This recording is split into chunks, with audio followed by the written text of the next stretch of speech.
Welcome back everyone to the Hearthstone Global Games. Bulgaria were waving their flag as they moved their way into 4-1 and potentially, or should be, in the top 16 by this point. And now we move on to a more interesting game, in my opinion, Neil. Bit of a big one. Because it's an elimination match. And elimination matches are always scary. We've got Norway versus the Russian Federation. Yeah, and as Derek alluded to, really, this is a bit of a change from if it had been last year. And last year, Russian Federation had Pavel, Stanodarchi was European champion, and Inna was still playing Hearthstone, and Norway sort of had Zyrez was the big name, and they had this impetuous young kid called Hunter Ace sort of clogging up the works. Yeah, who's he? Who on earth is that guy? Let's take a look at the rosters then so you can familiarise yourself with these players. The Russian Federation still does have players like Silvername, though. You can't ignore the fact that like Silvername, Stanodarchi are there. Incredible team. Incredible players indeed. Silvername last year, in fairness, also going how things have changed over a year, was a bit more of a streamer. I mean, incredibly popular streamer. I'm sure chat is full of people talking about him even now. But he has got even better as a player since last year. And as you say, Stanodarchi, we might not see him around quite as much, but he is still a terrific player. But Norway, as you can see there, if you lived there, you'd be good at everything. Right? That looks absolutely beautiful for me. But all on the same team, all on Team Nordavind, the evil mastermind behind all that being Zorkthar, has assembled this unit.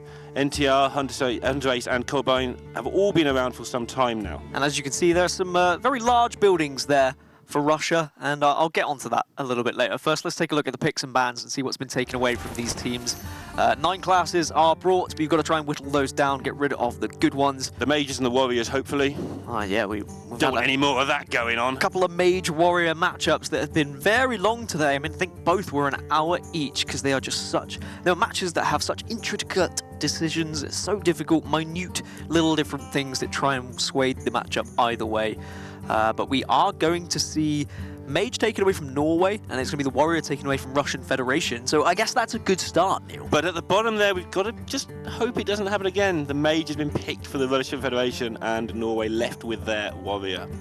It was the Druid and Warlock first taken away. It has been interesting to see across the HGG to see who bans what. I'm sure there are statistics there somewhere on the majority of bans. I think if it was just one meta, I think I would have focused on bans a little bit more, but because we switched to the Boomsday meta, it changed. All right, let's have a look and see what the picks were, or the selection process, and what's going to happen. And oh my goodness gracious, it's Warrior versus Mage, Lorinda. Oh no. But don't fear. We got ya. It's Aggro Mage! So we're okay. It's not going to be Control Mage. But we had everybody on the edge of their seat there just for a second. And it's also Dead Man's Warrior. So going to be interesting to see how that Aggro Mage tries to get through the early removal and get it done. We did see Aggro Mage versus the Odd Warrior yesterday. And we saw the Aggro Mage, even though the Odd Warrior gained so much armor, the Aggro Mage was able to get through and win that game. Now the Dead Man's Hand Warrior doesn't have as much armor gain, but as you alluded to, has a lot more removal options available to take out minions. Yeah, going to see how that one goes down. Just going to talk about the old versus new again. So GigaCon this year will have a tour stop in Norway. But in Cobain, who you see there, is going to be playing this first game. He came second in GigaCon 2014. And made the top 8 in 2015. So that has been around a long time. And he's been around all that time, just plodding away, doing really well in Norway. We do see a lot of these players that have been around since like the beta stages, even the alpha stages of Hearthstone. And it does help seeing the game develop. You kind of learn new meta to meta. But some metas are better for other players than they are for, like, if it's an aggressive meta, it might favor an aggressive player, control player, etc. Yada yada. And that is something I think we've seen this year with, I don't know, the arrival of like super players, like not just Hunter Ace but Muzzy and such like. They can play everything. There's no longer this. Some players no longer have this issue. Interesting if Stanodarchi can play a little bit slower when he has a team with him, because he is probably the fastest player in Hearthstone. Although maybe Daya from Romania would have something to say about that.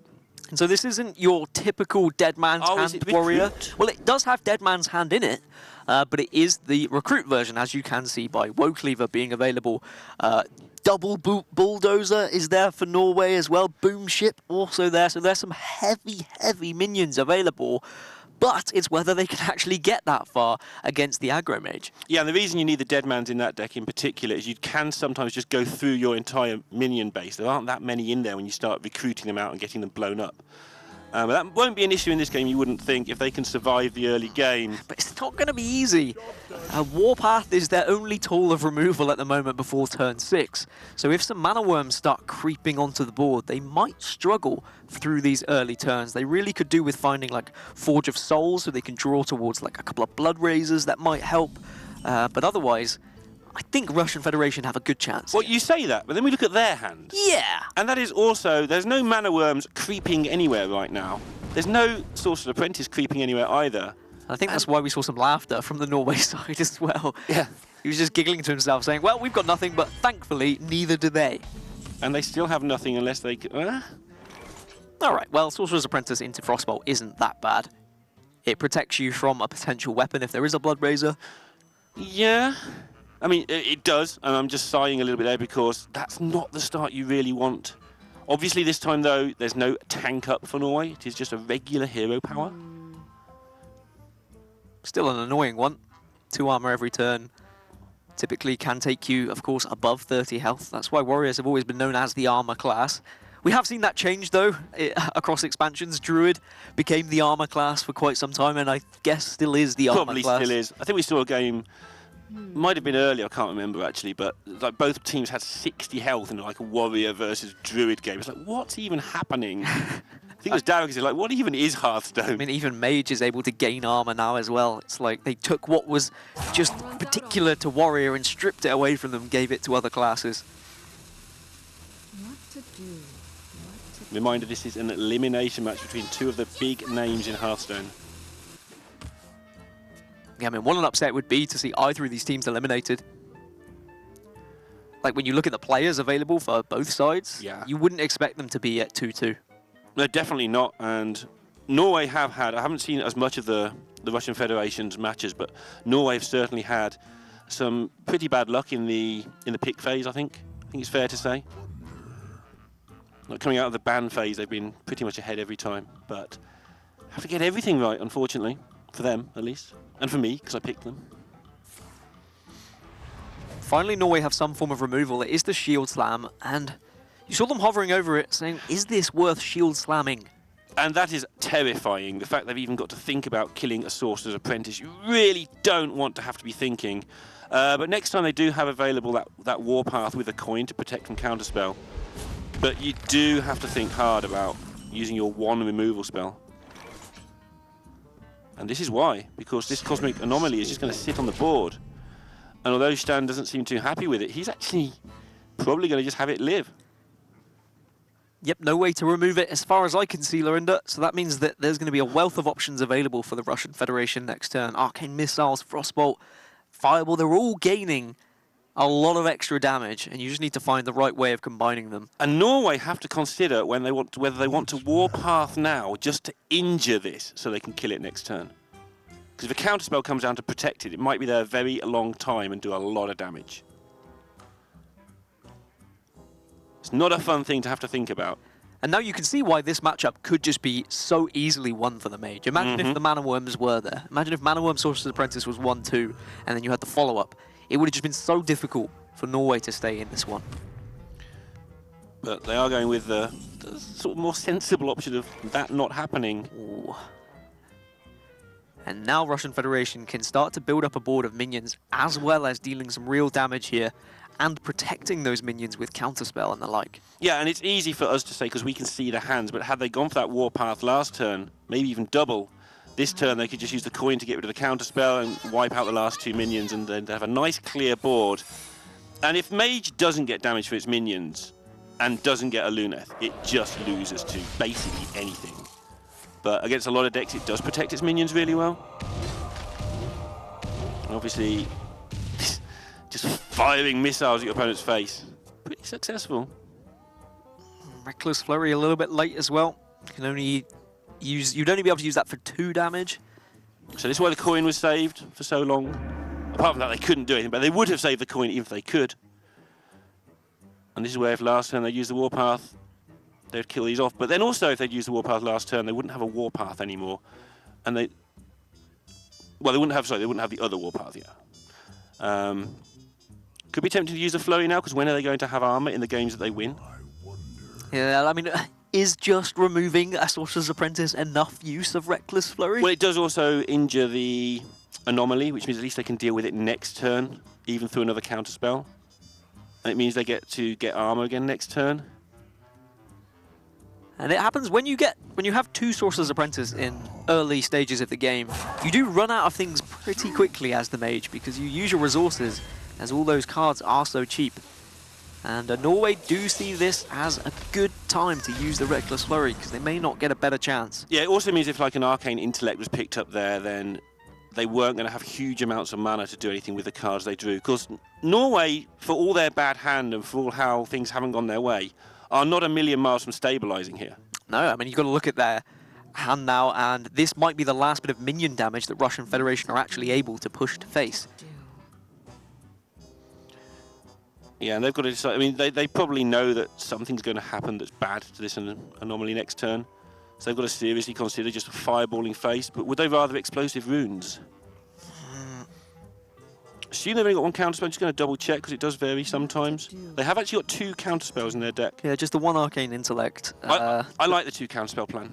Yeah, it seems to work out. It's in open list. Niche situations, really, isn't it? On ladder, you can get away with 1, but with open list, when the first counterspell is gone, then it just means your opponents never have to worry about it ever again. But if you're playing 2, even if it's not absolutely optimal mathematically or whatever in terms of ladder, give your opponents something to worry about is always fun. Another big card that is available at some point for this mage is Pyroblast. Russian Federation do have Pyroblast in their list, so that 10 damage potentially on turn 10 could be extremely important. So here goes the Warpath, and now, even though it's not actual tank up, they are going to start doing the job they need to do of getting some armor back. And recasting the Warpath so they don't waste any mana. That's always good to see. Archaeologist at least is going to be able to find now that second counterspell, potentially, that you were talking about. Otherwise, runes would be the worst draw. And that's grim. I mean, I say it's the worst draw, but potentially you can get extra damage out of it. But yeah, it's not bad, but it's the worst of the 2 things that were available there. With Gather Your Party available now for Norway, things could start to get pretty ugly for this mage. Yeah, I think you play the runes because it still forces Norway to respect the counterspell. Oh, you can't. Yeah, they've already got one. Yep. They've already got one in play, and Norway didn't even have to take that risk last turn as well because they had the double Warpath available. I think that's why Corbin was having a little giggle to himself, saying, oh, well, it's not a counterspell, so now we just have another one left over. So they're going to have an interesting turn. There's plenty they can do here. Yeah, Gathering Party looks good before the counterspell turns up. Almost all the results are good there, and this is obviously one of the better ones. And now it's just going to be praying for damage, I feel like, for Stan. Mana Worm turning up a little bit too late. You do have the option of killing off this Grom if you want, but it's whether you see this fireball damage being too important to go to face. So if you don't kill the Grom, you take 10 next turn, you're down to 20. You're scared your opponents can set up 2-turn lethal of their own. I mean, you're scared of a lot of things right now, and most of them are in Norway's hand because that is the nature of the bad start they had. As Dismay, and I hear, is that crying? I hear the lights have just gone out. Everybody's gone home. We're just me and you left in the building. As Chile take down Poland. Doesn't mean Poland are out of the global games though. It just means that Chile are through to the last 16, going to 4-1. Poland will have to try their luck next week at qualifying for the last 16. Now Garrosh is available. That's another source of armor gain a little bit later if they would want it. Yep. But Lich King seems quite nice here. Yeah, I'm just yapping because so many options available. Lich King does seem like the obvious play, but also anytime you're not pressing the armor up button when your opponent has Pyroblast is a little bit terrifying. They would like to get a little bit higher. So then you could just play your 6-drop and armor up, but that 6-drop just gets gobbled up by explosive runes. I mean, you win now if the Russian Federation do not top deck a Luneth. So now you've got to work out how do we play if they do top deck a Luneth. And they're just playing this nice and slow, removing this Mana Worm off the board. And this allows them to get that extra 2 armor available, and also takes, like you say, any worries off the board. They also know that if they proc the explosive runes, it allows another explosive runes to be played. So, just getting rid of everything. Back to playing his normal speed. Now, do I need help from my team on this card? No, because I know my turn. Playing reverse Hearthstone, drawing the early minions too late. Now Dr. Boom found as well. So you do give up your hero power if you play him, but it's got to be very tempting to just gain the instant 7 and then have the instant 5 later on from Garrosh if you need it. Yeah, like that surely just puts you out of range now of the aggro mage. Just blonking down the bulldozer to absorb all of the explosive runes damage. Playing on curve, and if this isn't a Luneth, and it is not a Luneth, now Norway just got so much healing in hand, and they've got a nice big clock to worry about. Well, that was interesting. That got rid of the bulldozer. That's so unfortunate. And it's just it's just laughter now at this point. Goldbean just having a whale of a time because he knows how wrong this matchup could have gone. That was a 1 in 32 to just hit that every single time. Oh my goodness. If we had seen Mana Worms early on, maybe the Russian Federation just ran away with this. Because Norway's opening hand wasn't that great, to be honest. It was grim, but obviously Russian Federation's hand, it wasn't just the lack of mana worm. They didn't have a 2-drop either. The thing is, now it just looks amazing. And now, yeah, they've got it so locked up they don't even need to hit their opponents for 9. And I don't think they're going to get out of this one. A Luneth into some crazy sorcerers. There's only one Sorcerer Apprentice left. Nope. And now, get the damage on the board, get it over with. Dan's writing in his book. He's not usually confident like that.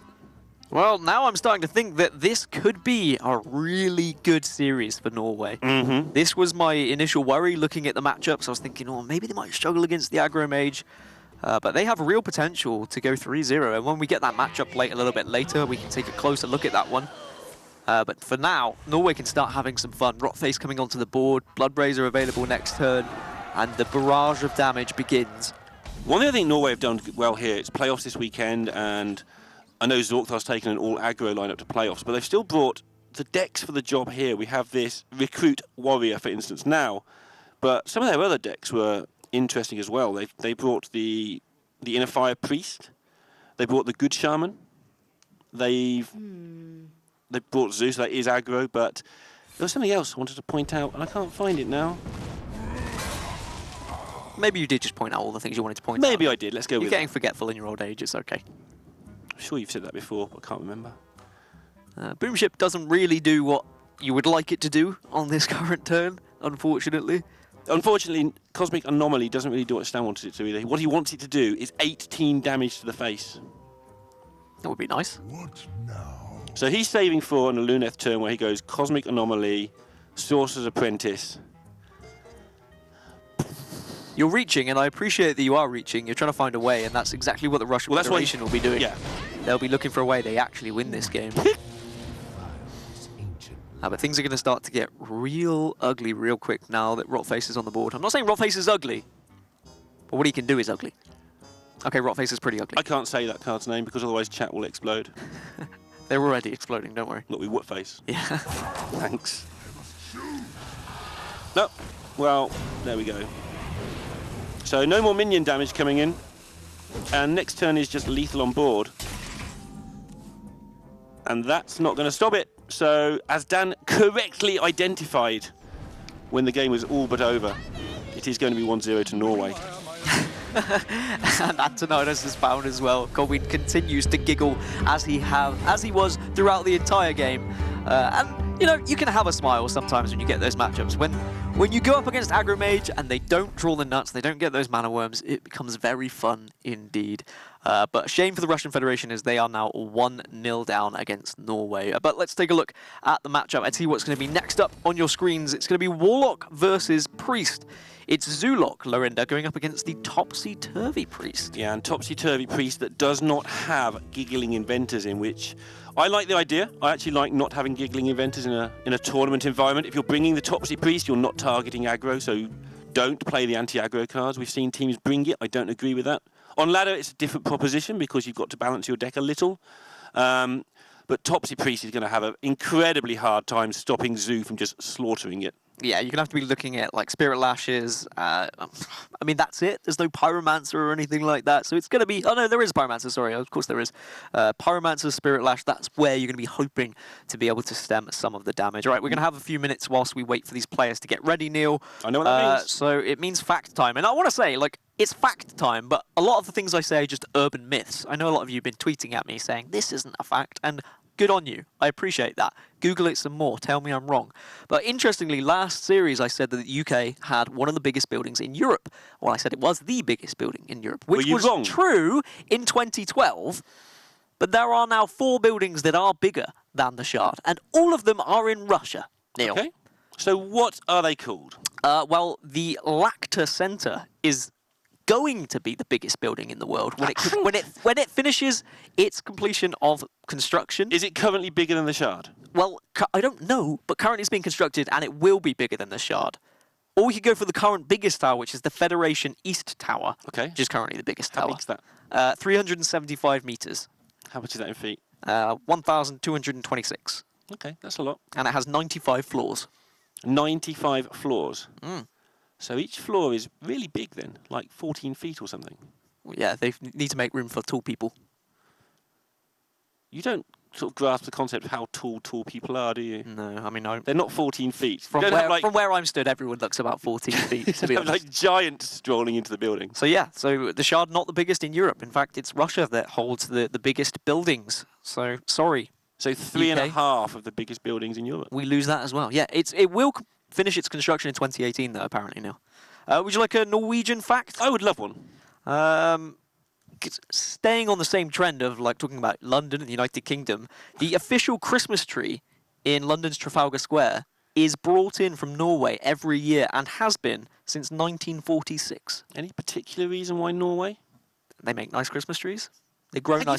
don't make a Christmas tree. Well, you do. I mean, if you plant it, Here's you're a piece making of it. wood and you just like knock it together But if until you- you get some but if you plant pine it, you're needles and making it. stick them on. Aren't you? If you plant it, you're making a tree. No. What are you doing? You're growing a tree, which is making a tree. Nature's making the tree. You're just helping it grow. So you are making it with nature. No. Well, I tried. But there you go. There's some This is interesting. facts or urban myths, depending what you want to go. Those two are actually facts. Yeah, I know the Norway one already as it happens on this occasion. You do. Are you a big Christmas tree fan? I make them all the time. You are the absolute worst. All right, next up, it's going to be Zoo Warlock versus the Priest, which is a Topsy-Turvy Priest.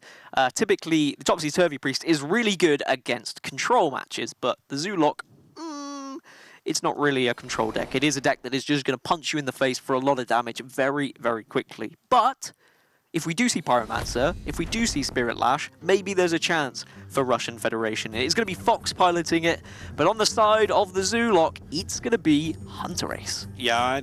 Yeah to all of that. And why just, yeah? Is it because Hunterace is just He's a really god, good at a Hearthstone. god? I don't know if he's a god yet. He's a Hearthstone god. He's getting there. He's our first master of Hearthstone. He is. And they've given him the zoo deck against Topsy So, Priest. if you don't know what a Master of Hearthstone means, usually it means that there's going to be tournaments where these masters play against each other and they can win prize money each month. But there's an issue with that, right? He is the only one. So does he just get gifted money every month? I would love to see them actually just like make him play the tournament and have On his own. TJ Cast and go, so here we go, and it's Hunterace Versus- and nobody else. And then just an awards ceremony. Yeah, just and it's give over. him the prize and it's done until somebody actually gets the right to play him. So the last time I cast Hunterace, I think, in an individual tournament was back in Japan. And I remember when he was... Wait, was it Japan? Yeah. Yeah, he was playing Zoolock, and he decided to keep Happy Ghouls early on in his mulligan, and he wasn't rewarded with it. He was punished. And this time, he has a Happy Ghoul, but can he get anything that can heal it up? Well, that's what we're going to see, and that's why he's got a hero power that helps him do that. Meanwhile, I think the Russian Federation are right here to keep this. They're going to concentrate on what they're trying to do. If they get to make a couple of nice trades along the way, so be it. But they have got to assemble several combo pieces. For those of you who don't know this, it's a bit complex to explain everything in simple terms. But they basically need to find the right 6 cards by turn 7 or turn 9, depending which 6 they get, and then do a thing. Ignore everything Lorinda said. They just have to stay alive. If they can stay alive till like turn 9, they have a chance. If they don't, they're dead. Simple as. So if they don't win, they lose. Yes, that's in simple terms. Why didn't I think of putting it like that? That would have saved me so much effort. But Deadbringer is a nice way to get started. It competes with this 3-2 Flame Imp that Fox wasn't particularly happy to see, if I'm honest. Yeah, not surprised. Hunter leans forward in his chair as he picks up a card that does something. Oh, and it's a Voodoo Doctor, that's why. Voodoo Doctor allows him to play this Happy Ghoul onto the board, and this is exactly what you would be wanting. Although, there will be some consideration of soul-firing this 2-1. I know it sounds disgusting, and it probably isn't going to be the case, but they will most definitely be talking about it. Every option has to be considered. Yeah, they need to work out how things go wrong if they just go Voodoo Doctor, Happy Ghoul at this point. Because Pyromancer is basically the only way to control this. Yeah, but with no coin available for the Russian Federation, I think they can feel relatively safe. Yep, just attention to detail, and they can probably just afford to go face as well for 3 here. Bosh, yeah.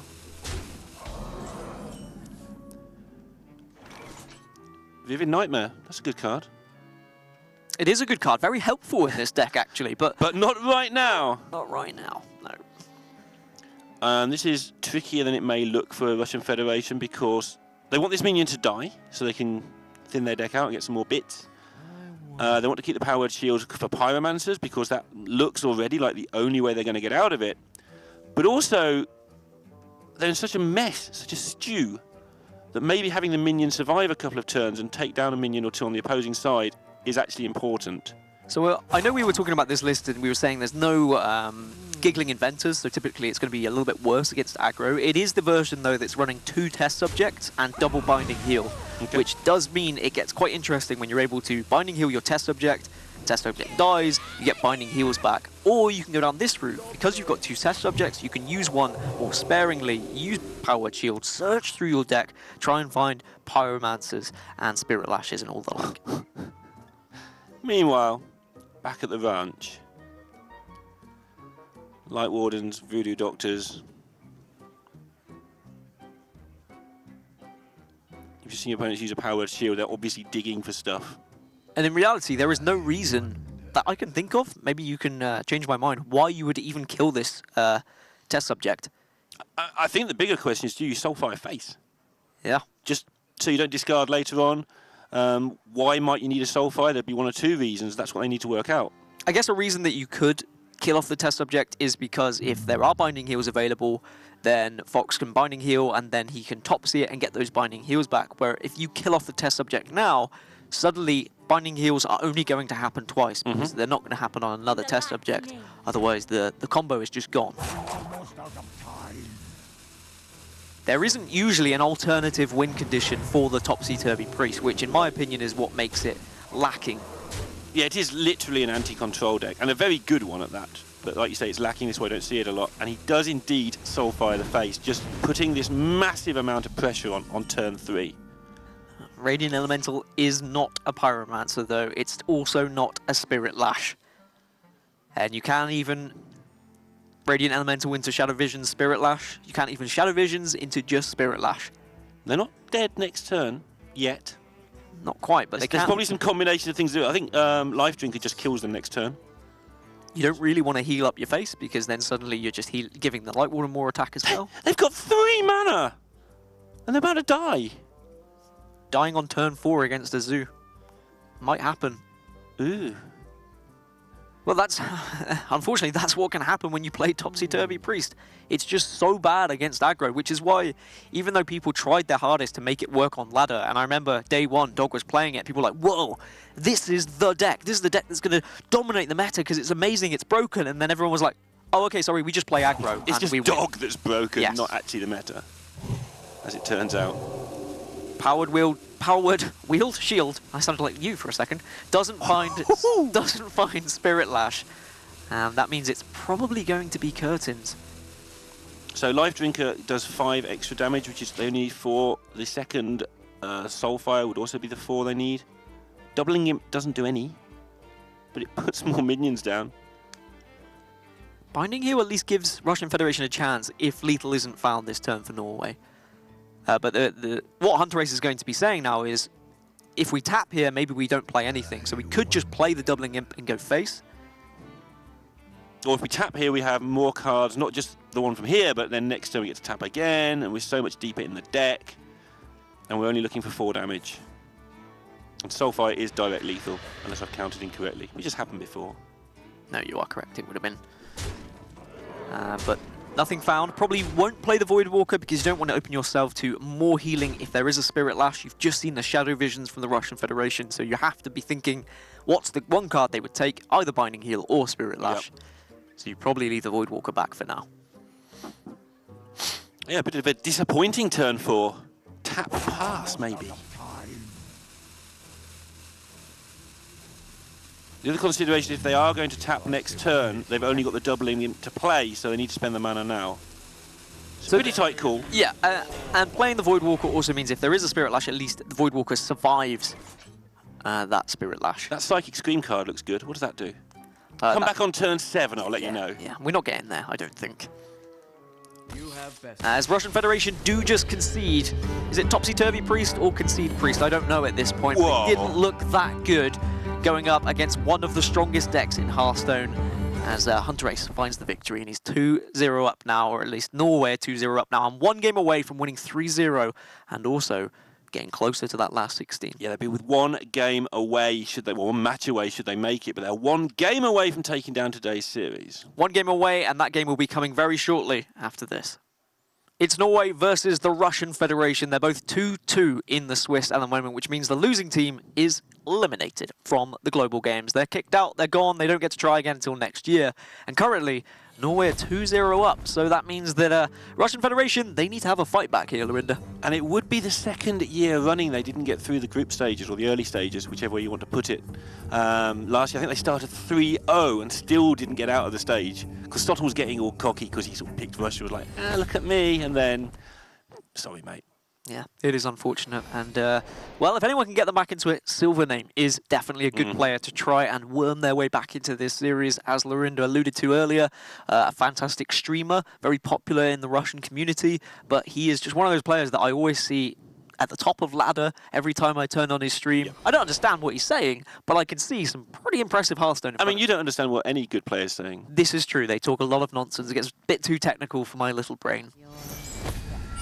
But he has got his work cut out for him in this one. He's got to pilot Shudderwock against Quest Rogue, and it's going to be very difficult indeed for him.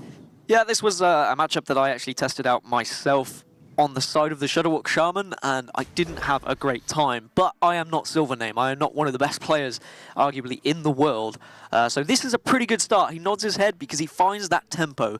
The way you're going to win as the Shudderwock Shaman is just getting those minions on the board and beating down the Quest Rogue before they're able to complete their quest. Because if they do complete their quest, those 4/4s are just going to be a massive nuisance because you're going to struggle to remove them. Volcanoes usually don't do the job. Lightning Storms usually don't do the job either. Yeah, talking about Silvername there. NTR is probably the player on Nordavind that people don't know about the most. But he was still doing his studies until fairly recently, I believe. And as soon as he finished, he just went top 16 at Italy. Oh, wow. Just turned up, went top 16 straight away. As you do. Moved on. And also has some very close finishes in other tournaments as well. So not a bad man to have as your 3rd member of the team. And Zorkthar's not even on the point-scoring team. We haven't got to see him yet. Did you just call him a bad man? Not a bad man. Oh, not Zorkthar, on the other hand, probably is a bad man. He's a bad man. But he's a good manager. So all you can do is try and whack them in the face early to try and get as low as possible, make your Shudderwock life as easy as possible for your Woks. But completion for NTR and for Norway here is what you have to be thinking about early on. What am I going to complete this quest with? Novice Engineer, typically pretty good completing with because you can draw cards at the same time, you can get through and find some of your even more influential minions, your charges for example. But you might just go for Coin Elven Minstrel next turn and try and find a different option before you do go down that route. You do have a little bit more time. That is the benefit of the Quest Rogue. Even though the Shadowwalk Shaman is definitely going to try and beat you down quickly, they may struggle to do that. Notice they're quite comfortable taking 6 from this Keleseth, running their face into it twice just to make sure it doesn't go out of control.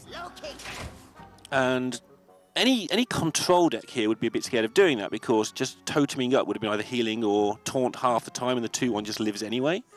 But they know full well that there's no time for the Russian Federation to totem up. They are in a hurry to get this done.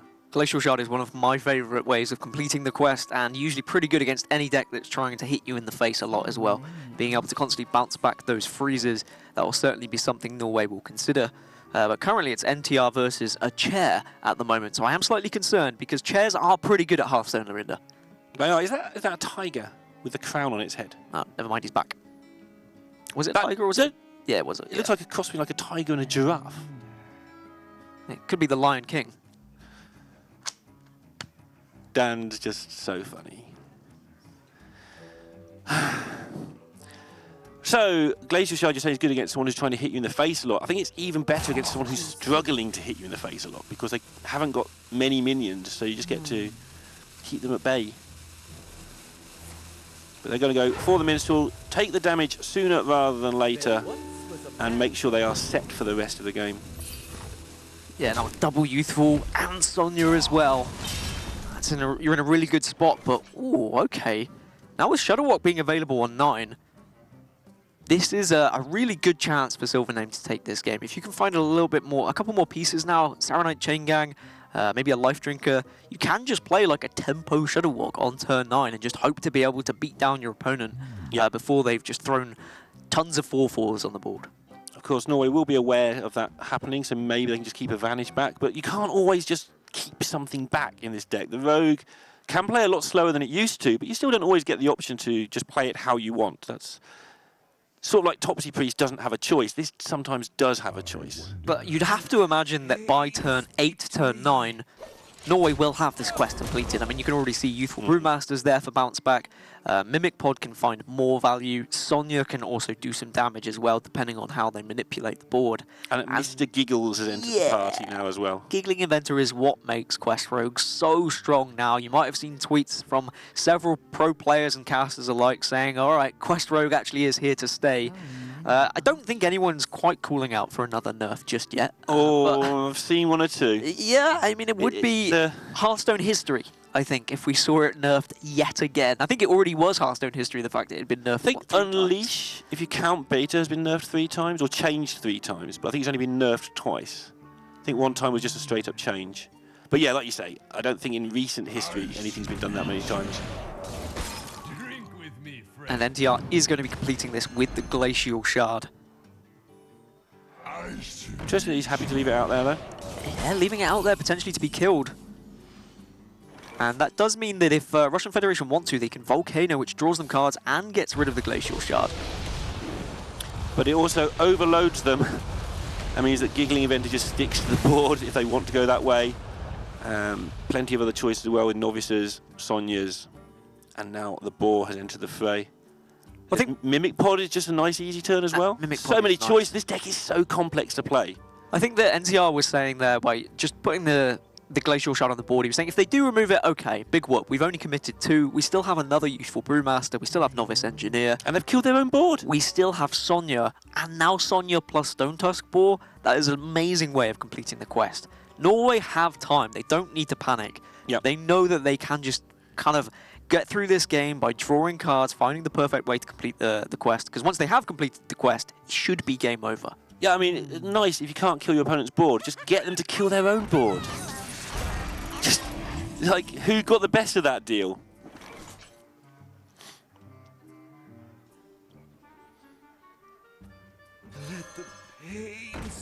And yeah, this is freeze your stuff. Important to freeze the Giggling Inventor here, mainly because of Sonya.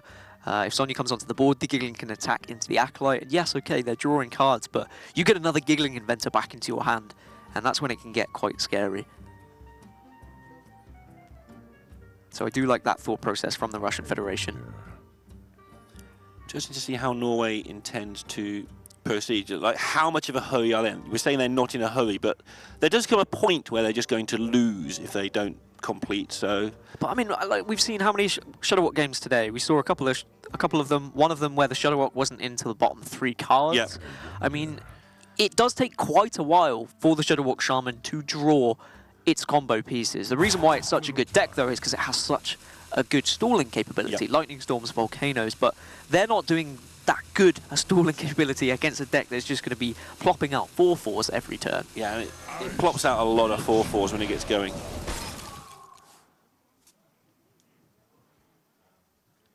Preparation always handy.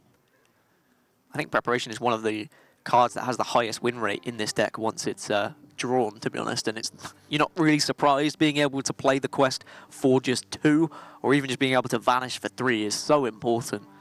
Yeah, both those two things absolutely huge in terms of setting up the quest. Either, like you say, vanish, returning your own stuff, finishing off the quest that way, or just allowing you to make a board and then turn everything into 4/4s on the turn it's played. Here we go. The reason why Norway are okay with doing this is they do have the option to bounce back Sonya if they want here, after they've killed off all these boars, which means that next turn they'll have the ability to just complete the quest by doing the same thing again. But you never know. Maybe a Volcano is going to take down this Sonya once again. But then there's no volcanoes ever again. So maybe you have to hex it? Because leaving Sonya alive is pretty scary. Yeah, you don't want to leave Sonya alive. Obviously, Norway know it can be taken down here, but... Yeah, Lightning Storm would be the ideal card for the Russian Federation to draw here, and they can search for it with this Acolyte of Pain. I mean, we can see it doesn't matter that much, because Boar and Brewmaster just completes the quest anyway. Yep. But from where they are, at least, they're forcing this Sonya to be dealt with, which again is likely to either overload Silvername, or at least slow him down in a manner he doesn't want to be slowed down. And if you're slowing down this Shaman, you're buying yourself so much time.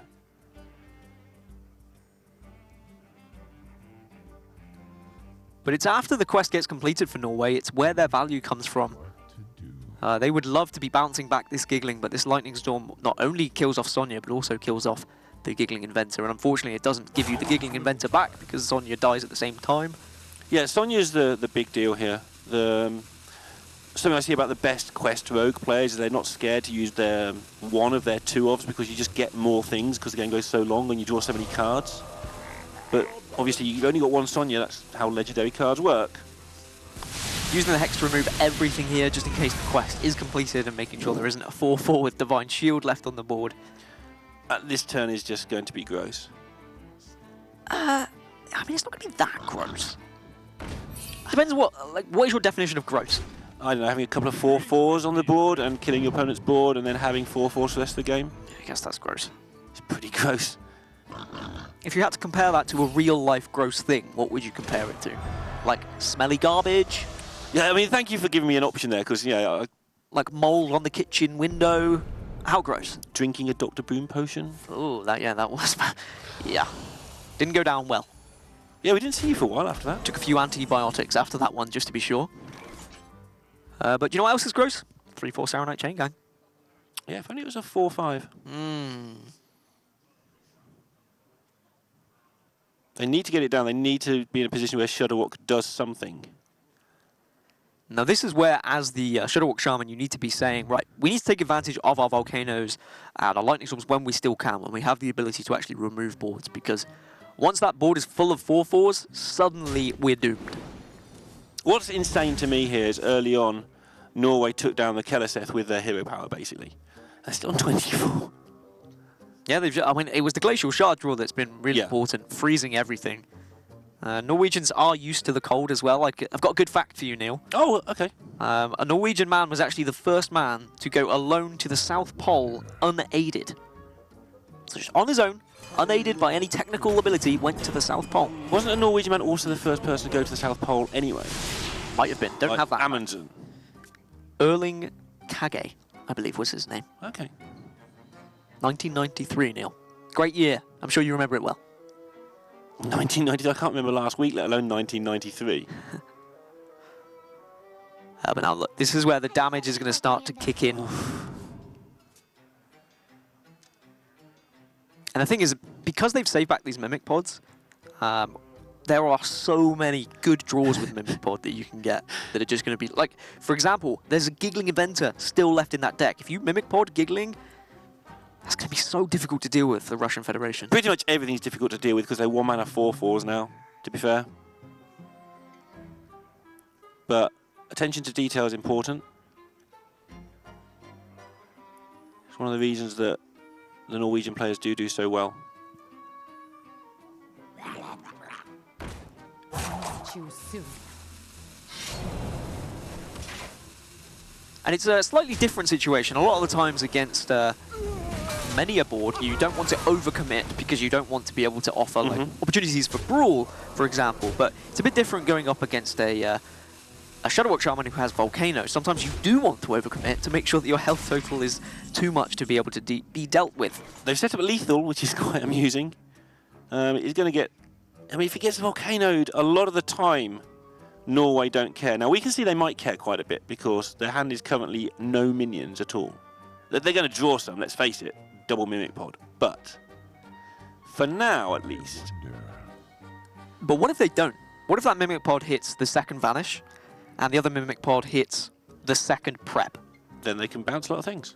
But it yeah, won't get very far. But they won't have a board, and then suddenly Russian Federation can take their time to put a few more things on the board and then just play a Shadow Walk and the following turn if they wanted to, or just get closer to actually the win condition that they would want ideally is the constant Shadow Walk barrage. I mean, I think from where Russia is at, the problem is that they've got to do this anyway. But if they could see the hand, they'd have done this instantly. Yeah.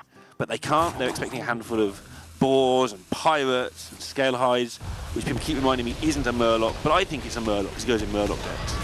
And it's whether they're scared of this hand and they go for a healing rain, because 14 isn't typically a healthy life total going up against 4/4s that can charge and turn to hand and charge more. So no Valera for Norway, which would normally be your play around now to set everything up nicely. And there is a miss, but it doesn't a miss for long if Mimic Pod picks up. Oh. Okay, that's a lot of Zolas.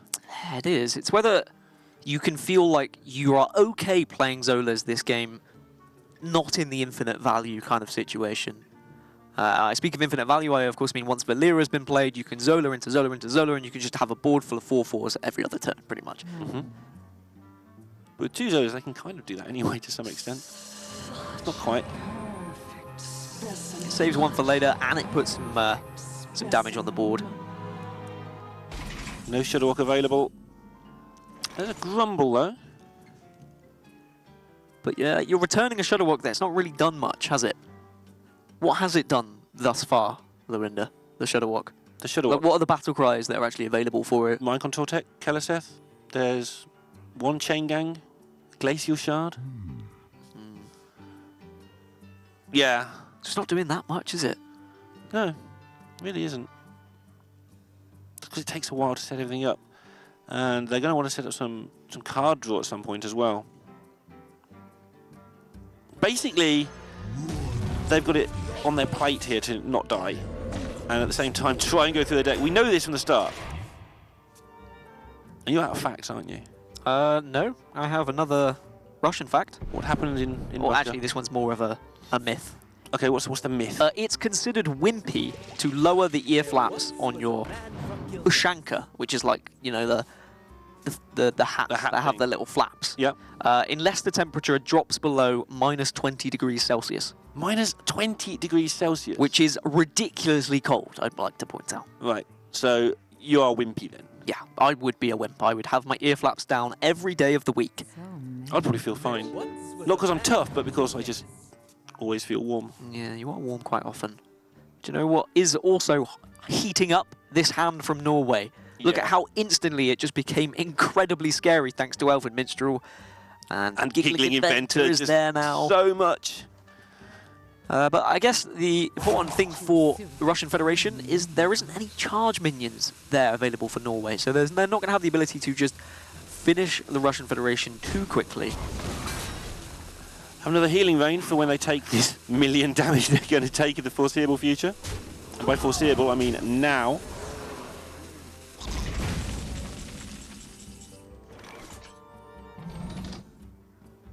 Stands up to 30 facts. If you said it, it'd been 31, so I had to say it. Thanks, I appreciate that. I like round numbers. Yes, health total number. That's Norway's health total. Your number of facts. I wonder how many of them were true. I mean, I'd say on average at least 50%. Yeah? Yeah. Is that one true? No. A lot of the facts are factually true at some point, but sometimes they're old facts. That's the problem. They're good facts. I like the facts, Dan. Thanks. Earthshock's Earthshock's so bad, it doesn't do anything. also bad. Shuttlewalk's not doing anything. It makes another Shuttlewalk and then puts Shuttlewalk back in your hand. You're just leaving a 6/6 on the board. Hey, it's bigger than a 4/4. It's a start. Well, yeah, that's... I mean, it's something. How are they going to generate anything here? I mean, they can't even clear the board. It's whether you just go Hagatha now and then you say, well, the 4 ones that are left might be able to be killed. You've got Hagatha plus Earthshock to kill one of them. And if only our opponent hadn't just played a whole bunch of minstrels, we might be in an okay situation. So there is the Hagatha.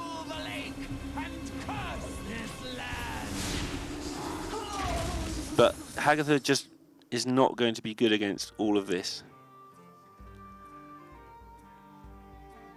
And again, Norway still have a little bit of time to work with. Because they've not seen any life drinkers, they're not going to be concerned about dying anytime soon. So you could go just Giggling Inventor, Shadow Step back the Giggling Inventor, and then play a Glacial Shard or a Wax Elemental just to round out a big enough board to try and avoid Volcano. Giggling Inventor, Zola, Shadow Step back the Zola. Yeah, So either many way, options. it all works. The only shame is they haven't got those, like, charge minions left. Oh, they're just going to draw the charge minions. They've had enough. Also thinning out the deck so they get nearer to Valera. Only 4 cards left, so... That went quick as well. They've gone through their deck so quickly with these minstrels. But there's the Stone Tusk Boar. I mean, unfortunately, they don't really have the bounce backs available. It's just vanishes that are there. But you want to start pushing some of this damage now, judging by how aggressive they're playing. Yep, finish it off in a couple of turns so there's no accidents can occur, because Hagatha could produce an annoying card or two. It's unlikely, but it can happen. But you need, like, Lightning Storm into Volcano, and even that doesn't... They've got Electra. You. So you need Lightning Storm into Lightning Storm. Here comes the Shuttlewalk. It's going to steal a thing. It's going to freeze a thing. It might make another Shuttlewalk. And then you can steal another thing and freeze another thing. Yeah? I mean, if you can steal a... Ah, I grumbled first, so that's a big shame. Freezes face. That didn't go well. And it doesn't steal any of the taunts either. They've got 20 on the board, but 4 in hand. And unfortunately, that is just going to be the Russian Federation. That's going to be the end of their run here in the Global Games, and they go out with a concede from Silvername. But Norway get a 3-0 victory, and they move on to 3-2 in the Swiss. And that 3-2 bracket is going to be so difficult to try and get to that last 16. So many teams now packed into that 3-2 section. Yeah, and you've got to... you don't want to be those teams anyway, and now Norway's in that mix with you. You really don't want to be wanting to bump into Norway next week. That is very scary. I mean, players like Hunter Ace you want to just be avoiding in general, but the rest of the Norwegian side are so powerful players. Let's have a look at the matchup in general and see what was on your screens. It was pretty quick for a series. Norway were able to find an early victory with their Recruit Warrior, something slightly different for the Global Games so far. And then we had the Zulok winning literally on turn 5. And then we, of course, just saw Quest Rogue. Unfortunately, we didn't get to see Zorkthar in action, and we didn't get to see Renman in action, which is a shame for Renman because he's not going to get the chance to play again. But Zorkthar, I'm sure we'll see him next week. Yeah, and NTR had that good Shaman ready to go, the Ike Shaman. Tempo Shaman, whatever you want to call it. Which I know both of us were pretty excited for. Yeah, we both played a lot of that deck, so it would have been fun to see it in action, but also fun for Norway to not see it in action. Yeah, a lot of teams just seem to be preferring Shadowwalk Shaman now at this point, not bringing the good Shaman, as it were, which is upsetting Ike a little bit, I think, on Twitter. He keeps saying, why aren't people playing it? No, he's getting Twittery. That's what he's getting. And to be fair, it makes sense. Shadowwalk Shaman does do pretty well against most things, but apparently not Quest Rogue. Didn't seem like it did do very well at all there. And we have seen Shadowwalk struggle quite a lot over this tournament. I think that's why it's getting left up so much. Yeah, there have been some struggles, but people who didn't struggle was Norway, and I believe we're going to have a chat with one of the Norwegian players right now. Not sure who it is, so it's going to be a surprise to me. It's going to be Hunter Race and NTR. This is a nice surprise indeed. A very quick 3-0 victory for you both. I mean, you had like kind of playoffs to be thinking about, Hunter Race as well. So and NTR. And NTR. Was this a difficult week for you trying to prepare for the Hearthstone Global Games? In a way, yeah. We didn't have that much time to prepare for HGG. So what was the decision for something like a Recruit Warrior, for example? Because that seems to be a bit out of the norm for you guys. Basically, we were like looking up how Russia's tendencies have been like the last couple of weeks, and they have like tended to go for the anti-control line. And basically, we looked at our Odd Warrior, which we had last week. It had like 1 out of 9 favorable matchups. Like basically just super bad. So we tried to like do something different with it, to like have a chance against it, but they ended up bringing something different. So it was like kind of maybe want to do Odd Warrior instead of it, but it was like a risk with it though. How weird is it being teammates one day and then like in 2 days' time you've got to try and beat each other? Hopefully we manage to dodge each other. So yeah. I mean, there's a lot of players. We can dodge each other. 86 players in this play. As long as we meet up at 5-0, I'm fine. Because you don't want to beat Zorkthar, right? But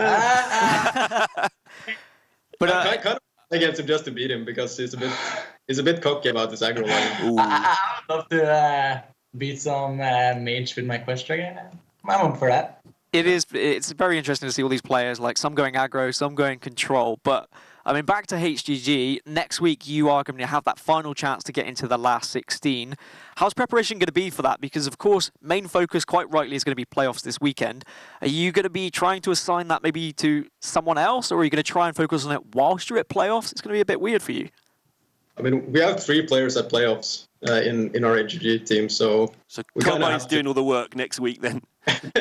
Yeah, we'll have to combine it in a way, probably. Yeah. We'll like see how it goes for people. Like if everyone makes the dates too, if someone like drops out, we maybe can like combine and the player that drops out can do it. So we'll see. We'll probably do a very long call at the Sunday though, probably after playoffs. We'll manage. All right. Well, best of luck both at playoffs and next week in HGG. Thank you so much for the interview, guys. Take care. Thank you. It seems like they want to beat Zorkthar. I thought they might. Just because I deliberately asked an awkward question there, just to... So they don't want to face each other, but they'll happily face Zorkthar. Yeah. It's nice to see some banter in the Norwegian side. Let's take a look at some of the highlights then from this series. As we started off with something a little bit different. As they said, they brought this Recruit Warrior because they felt that Odd Warrior just didn't perform well against what Russian Federation had been bringing in the previous weeks. And it seemed to find, well, probably one of the worst matchups that they could have wanted, but it just went so well for them. Yeah, I mean, that one was... I don't often say this, that was an awful game of Hearthstone. Just neither side drew anything useful. That highlight from game 2 was literally just, you have bested me. And just that's it. That's the highlight. It was the concede because it was over. Versus Priest, it was turn 4 kill and they just gave up. That's the best highlight I've seen. And then Silvername wasn't able to pilot his Shadowwalk Shaman to a victory against one of the strongest, if not the strongest deck in Hearthstone right now. Quest Rogue showing its dominance against any control deck. And Norway able to win 3-0, which puts them at a decent place to try and qualify for the last 16. But unfortunately, we have to say goodbye to the Russian Federation. 2 years running, failing to get out of these stages. But I'm sure they'll be back. I think Pavel's out there playing again these days as well. So maybe next year we'll have him back on the team too. And that is a scary feat. We know what Pavel can do. He can find all sorts from babbling books. He's one of these players. He does other things as well. Does he? Yeah, he fires bows and arrows at people during tournaments. Ah, well, we'll see. We'll see whether he's able to do that next time. All right, next up, for you guys at home, we have the Czech Republic, last year's Global Games winners. They're going to be going up against Germany. One of the teams, Germany, are at 2-2. Czech Republic are at 3-1. So, chance that Germany could be eliminated here if they lose to the Czech Republic. So, it's been an unfortunate matchup for them. We'll see how they get on after this.